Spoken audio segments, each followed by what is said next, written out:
तो बहुत ही अधिक विरोध हो रहा है यूजीसी के नए कानून का।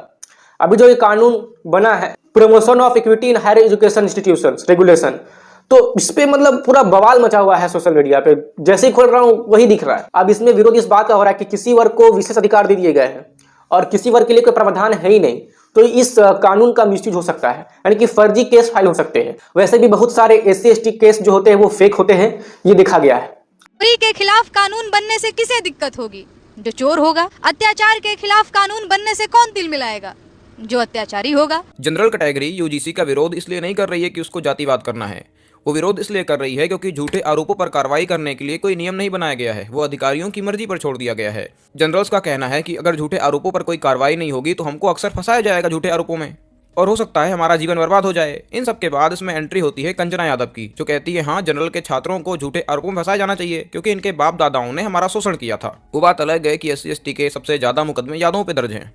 आपको इस आधार पर फंसाया जाना चाहिए कि आपने कभी भी इस देश के 90% OBC SC/ST बहुसंख्यक जो आबादी है, जो माइनॉरिटी है, उसको आपने उसका हक नहीं दिया। आपको इस बेसिस पर फंसाया जाना चाहिए। क्योंकि तो स्वर्ण समाज के लोगों को आप लोग कैसे विश्वास दिलाएंगे कि उनके खिलाफ। अब यहाँ पर एक बात समझने वाली ये है कि अगर किसी कैटेगरी को ये भय लग रहा है कि इस कानून का मिसयूज हो सकता है, बहुत सारे फेक केस दर्ज हो सकते हैं, और अगर किसी SC/ST वाले ने किसी जनरल कैटेगरी पर आरोप लगा दिया और भले ही वो आरोप फेक हो, तो जनरल कैटेगरी तब तक दोषी ही रहेगा जब तक वो निर्दोष सिद्ध ना हो जाए। इस बात का भी भय लगा हुआ है। जो जनरल कैटेगरी के स्टूडेंट है वो जब कॉलेज में जाएंगे, यूनिवर्सिटी में जाएंगे, तो उनको उस बात का डर रहेगा कि मजबूरी में या मजाक में कुछ गलती से मुंह से निकल गया और कोई SC/ST कैटेगरी का हुआ, उसने जाके केस कर दिया। अब जनरल वालों के दोस्त होते हैं SC/ST, कभी हो गया ऐसे मजाक में, तो इस बात का डर लगा रहेगा जनरल कैटेगरी वाले लोगों को। ऊपर से फेक केस अगर दर्ज हो गया तो कुछ मतलब जनरल ने कुछ किया नहीं है, फिर भी किसी ने गुस्से में आकर ये दुश्मनी निकालने के लिए फेक केस दर्ज कर दिया, तो फिर क्या होगा? क्योंकि यहाँ पर तो जनरल वाले लोगों को निर्दोष सिद्ध होने तक तो दोषी माना जा रहा है। तो इसलिए बहुत ही बड़े मात्रा में इसका विरोध हो रहा है और मुझे लगता है कि होना भी चाहिए। किसी वर्ग को आपने विशेष अधिकार दे दिए गए हैं और किसी वर्ग के लिए कोई ये मतलब कानूनी नहीं है कि अगर फेक केस दर्ज हुआ तो जिसने फेक केस दर्ज करवाया है उसके ऊपर कोई एक्ट वगैरह लगेगा कि नहीं, उससे सजा मिलेगी कि नहीं, उससे सजा मिलने का कोई प्रावधान है कि नहीं। तो इस पे पूरा विवाद छिड़ा हुआ है। और अगर ये कानून किसी को विशेष अधिकार दे रहा है और किसी को समस्या हो रहा है, किसी को अधिकार नहीं मिल रहा है, तो इसका विरोध होना चाहिए, ये तो ठीक है। लेकिन मैं यहाँ पर यह सोच रहा हूँ कि एक बार फिर से किसी कानून के वजह से सवर्ण वर्सेस दलित माहौल क्रिएट हो गया है। एक बार जो सरकार ये कह रही थी बटेंगे तो कटेंगे, एक है तो सेफ है, अब एक कानून की वजह से बट रहे हैं, लड़ाइयां उत्पन्न हो रही है, मन में एक दूसरे के प्रति अलगाव की भावना उत्पन्न हो रही है। मैंने इतने सारे कास्ट सिस्टम से रिलेटेड वीडियो बनाए, क्यों बनाए? क्योंकि हमारे अंदर जो ये जातिवाद का जो मतलब जहर हमारे मस्तिष्क में ढुका हुआ है वो निकले, हम एक दूसरे के प्रति अलगाव की भावना ना रखें, एक दूसरे को अपना ही माने, अपने ही परिवार का हिस्सा माने। हमें लड़ना था जातिवाद से, हमें लड़ना था छुआछूत से, हमें अपने देश को विकसित करना था, हमें अपने पर्यावरण को विकसित करना था, पर्यावरण की रक्षा करनी थी, नदियों की रक्षा करनी थी, हमें अपने एजुकेशन सेक्टर को टॉप क्लास एजुकेशन सेक्टर बनाना था, हमें शिक्षा के क्षेत्र में अच्छे से ध्यान देना चाहिए था, हमें धर्मांतरण से यानी कि जो इतने कन्वर्जन हो रहे हैं इससे लड़ना चाहिए था। यानी कि बहुत ही तेजी से हिंदुओं का कन्वर्जन हो रहा है, भारत में इतनी सारी कमियां हैं, उन कमियों को पूरा करने पर ध्यान देना चाहिए था। अब इन सब से ध्यान हटके इसी में मतलब सवर्ण वर्सेस दलित वाला माहौल क्रिएट हो गया और सबसे अधिक कन्वर्जन हो रहा है SC/ST वाले लोगों का। और यहाँ पर एक प्रॉब्लम ये भी है कि बहुत सारे SC/ST परिवार में जहरीला अंबेडकरवाद का जहर बोया जा रहा है, इनके मन में भी एकदम जहरीला जातिवाद बोया जा रहा है। तिलक तराजू तलवार इनको मारो जूते चार, क्या ये जातिवाद नहीं है? मतलब जरा सोचिए, जिस जातिवाद से हमें पीछे छुड़ाना है, समाज को और भयंकर जातिवाद में धकेला जा रहा है। और ये जो SC/ST जो ये दलित के जो नेता बने बैठे हैं, ये लोग दलितों का वास्तविक डेवलपमेंट करने के बजाय इनके मन में जहरीला अंबेडकरवाद और जातिवाद का जहर बोए जा रहे हैं। किसी एक पक्ष के खिलाफ इतना भड़का रहे हैं मतलब कि दुश्मनी का भाव पैदा हो जाए, ऐसा भड़काया जा रहा है। अब देखिए, जातिवाद लगभग सभी के मन में होती है कहीं ना कहीं। और देखिए, कुरीति मैं मानता हूं कि हर वर्ग में कुरीति है, हर वर्ग में अच्छे बुरे लोग हैं, हर समाज में कुरीति है। तो हमें उन कुरीतियों को सही करना है। पूरे समाज का ही बहिष्कार कर देना या पूरे समाज को ही दुश्मन मान लेना सही बात नहीं है। मैं मानता हूं कि हिंदू समाज में, हिंदू वर्ग में बहुत सारी कुरीतियां हैं, सालों से रही हैं, अभी भी बहुत सारी कुरीतियां हैं।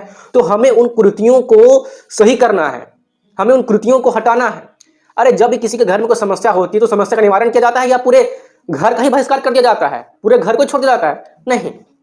तो हिंदू संस्कृति के खिलाफ बहुत ही अधिक ये SC/ST वाले लोगों को भड़काया जा रहा है। मैं मानता हूं कि बहुत सारे ग्रंथों में कुछ ऐसी बातें लिखी हुई है जो माननी होगी नहीं, गलत बातें लिखी हुई है, तो उसको मत मानो। लेकिन बहुत सारी अच्छी बातें भी तो लिखी हुई है। तो यहाँ पर सोचने वाली बात है कि जब अच्छी बातें भी लिखी हुई तो गलत बात कहाँ से आई? तो ये बात पूरे अच्छे तरीके से समझ में आ जाता है कि बीच में ग्रंथों में काफी सारे मिलावटें हुई हैं। भारत कई सालों से गुलाम रहा है, कितने आक्रांता भारत में आए हैं, भारत को लूटा है, भारत के लोगों को आपस में लड़वाया गया है, फूट डालो, शासन करो, राजनीति करो, कितने सारी चीजें हुई हैं। तो इन कालों में काफी मिलावटें हो गई हैं, तो हमें उन मिलावटों को सुधारना है। हमें अपने ग्रंथों पर रिसर्च करना चाहिए, जो अच्छी बातें हैं उनका प्रचार करना चाहिए, और जो गंदी बातें हैं, बुरी बातें हैं, मानने की बात नहीं है, उनको अस्वीकार कर देना चाहिए। लेकिन पूरी हिंदू समाज ही खराब है, पूरी हिंदू संस्कृति खराब है, ऐसा नहीं है भाई।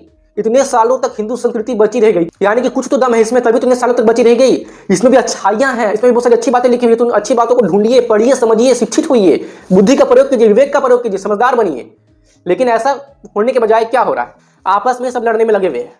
और देखिए, ब्राह्मण हो, क्षत्रिय हो, वैश्य हो और शूद्र हो, हर वर्ग में अच्छे लोग भी हैं, बुरे लोग भी हैं। व्यक्ति बुरा होता है, व्यक्ति के कर्म बुरे होते हैं, उस व्यक्ति के कारण पूरा समाज बुरा नहीं होता।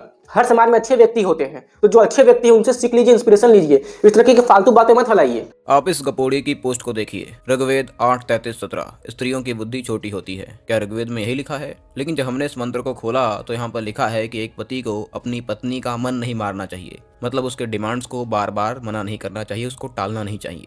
लेकिन फिर ये कहाँ लिखा है? ऐसे ही कुछ मिलता जुलता आता है बौद्ध ग्रंथ अंगुत्तर निकाय में, जहाँ भगवान बुद्ध कहते हैं कि स्त्रियां मूर्ख होती हैं। वहीं भगवान बुद्ध समांतर जातक में कहते हैं कि स्त्रियां कमीनी, नीच तथा शोक लाने वाली होती हैं। लेकिन यदि हम वेदों की बात करें तो अथर्ववेद 14:275 में लिखा है कि स्त्री की बुद्धि श्रेष्ठ होती है। वहीं अथर्ववेद 14:231 में लिखा है कि स्त्री बुद्धि के मामले में इंद्र से भी श्रेष्ठ है। इसका मतलब यह है कि जो कथन इनके अपने ग्रंथों में है उसको ये हम पर थोपते हैं। बौद्ध ग्रंथों में इस तरह की बातें हैं जो मैं आपसे कह ही नहीं सकता। आप इस पोस्ट को देखिए, अहिर्गराणम शूद्र चमारम बिना गुनाहम पंचम पनाहम, और ये दावा किया जा रहा है कि इस श्लोक मनुस्मृति का है। लेकिन गुनाहम और पनाहम शब्द तो उर्दू के हैं और मनुस्मृति संस्कृत ग्रंथ है, तो इसका मतलब है कि ऐसा कोई श्लोक मनुस्मृति में है ही नहीं, ये इन लोगों ने अपने आप गढ़ लिया है। तो इस तरह से समाज को जहर दिया जा रहा है, जो चीज है भी नहीं उसको भी दिखाया जा रहा है। क्यों? जिससे सिर्फ एक समाज को भड़काया जा सके। स्वयं भीमराव अम्बेडकर जी जातिवाद के विरुद्ध थे, लेकिन यहाँ पर जिन्हें अम्बेडकरवाद का जहरीला जहर पिलाया जा रहा है वो तो घोर जातिवादी बनते जा रहे हैं। यानी कि सिंपल भाषा में समझिए, अभी कौन सा जनरल कैटेगरी का आदमी है जो आप पर शोषण कर रहा है। और मैं ये मानता हूं कि जातिवाद हुआ है, बहुत ही बुरी तरीके से जातिवाद हुआ है, लेकिन इतना भी अधिक नहीं हुआ है जितना कि ये अम्बेडकरवादी आपको आजकल बता रहे हैं कि हजारों सालों से हुआ है। विद्वान केवल ब्राह्मणों के यहाँ से नहीं, हर वर्ग से आए हैं। राजा केवल राजपूत या क्षत्रिय वर्ग के लोग नहीं बने हैं, राजा हर वर्ग के लोग बने हैं। अपनी योग्यता और कर्म के आधार पर बहुत से लोगों ने अपना वर्ण परिवर्तन किया है। और यहाँ पर समस्या की बात यह हुई है कि वैदिक वर्ण व्यवस्था तथा कथित रिजिड जाति व्यवस्था में परिवर्तित हो गया है। इससे तो हिंदू समाज में और भी अधिक जातिवाद बढ़ा है। और यहाँ पर मैं जनरल कैटेगरी वाले लोगों से भी कहना चाहता हूँ कि आप लोगों में से बहुत लोग ऐसे भी थे जिनके मन में काफी अधिक जातिवादी अहंकार था। उसके कारण हो सकता है कि ये जो हो रहा है ये स्पष्ट परिणाम है। आज के समय में जो हिंदू होकर के हिंदू संस्कृति का ही विरोध कर रहे हैं, तो वे लोग ऐसा इसलिए भी कर रहे हैं क्योंकि हम लोग उनके घर चावल का बुरा लेके नहीं गए। उनके घर में चावल का बुरा लेके पहुंचे ईसाई मिस्त्री लोग या जो कन्वर्जन करवा रहे हैं वो लोग, इसलिए वो कन्वर्ट हो रहे हैं। उनके मन में हिंदुत्व के विरुद्ध पूरी जहरीली मानसिकता भर रही है और उनका तेजी से धर्मांतरण हो रहा है। तो आज उनका तेजी से धर्मांतरण हो रहा है, उसका कारण कहीं हम ही लोग हैं।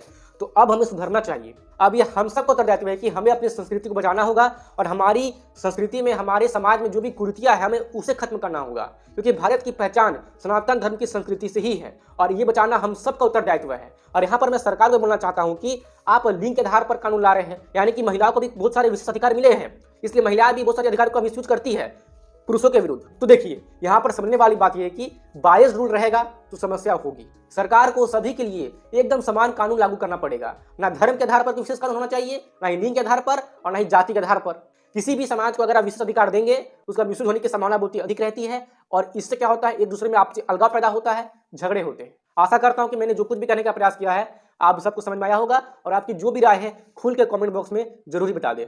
धन्यवाद।